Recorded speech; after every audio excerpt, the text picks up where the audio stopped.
शुरू करती हूँ अल्लाह के नाम से जो बड़ा मेहरबान और नहायत रहम वाला है।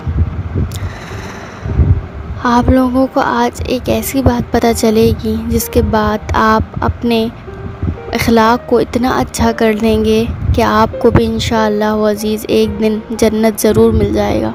बल्कि अपने अखलाक को ऐसा कर लीजिए कि दूसरे आपकी शहादत दें कि ये बंदा वाकई में बहुत अच्छा था। एक वाक़या सुनिए, उसके बाद इंशाअल्लाह आपकी ज़िंदगी में भी तब्दीली आएगी। अबू वलसूल रहमतुल्लाह फरमाते हैं कि मैं मदीने में आया, यहाँ बीमारी थी, लोग अक्सर मर रहे थे। मैं हज़रत उमर बिन ख़त्ताब रज़ी अल्लाह ताला अन्हो के पास बैठा हुआ था। एक जनाज़ा निकला और लोगों ने मरहूम की नेकियां बयान करनी शुरू कर दी। आप रज़ी अल्लाह ताला अन्हो ने फरमाया, इसके लिए वाजिब हो गया।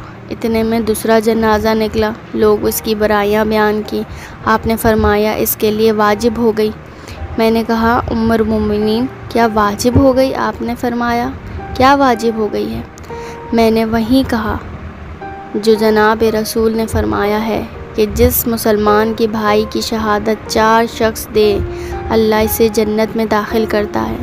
हमने कहा, हुजूर अगर 3 दें? आपने फरमाया 3 भी। हमने कहा अगर 2 दें? आपने फरमाया वो भी। फिर हमने एक की बात नहीं की। एक हदीस में है कि करीब है कि तुम अपने भलों और बुरों को पहचान लिया करो। लोगों ने कहा, सल्लल्लाहु अलैहि वसल्लम, किस तरह? आपने फरमाया, अच्छी तारीफ़ और बुरी शहादत से। तुम ज़मीन पर खुदा के गवाह हो। ये वाक़या सुनने के बाद आप अपने अखलाक को बेहतर करने की कोशिश ज़रूर करेंगे, क्योंकि अगर आपकी 2 शहादत किसी ने दे दी कि ये शख्स अच्छे अखलाक वाला था, तो इंशाअल्लाह आपको भी जन्नत मिलेगी। मेरी ये वीडियो सुनने के बाद इंशाअल्लाह आप लोगों के भी अखलाक में ज़रा सी तब्दीली तो ज़रूर आएगी।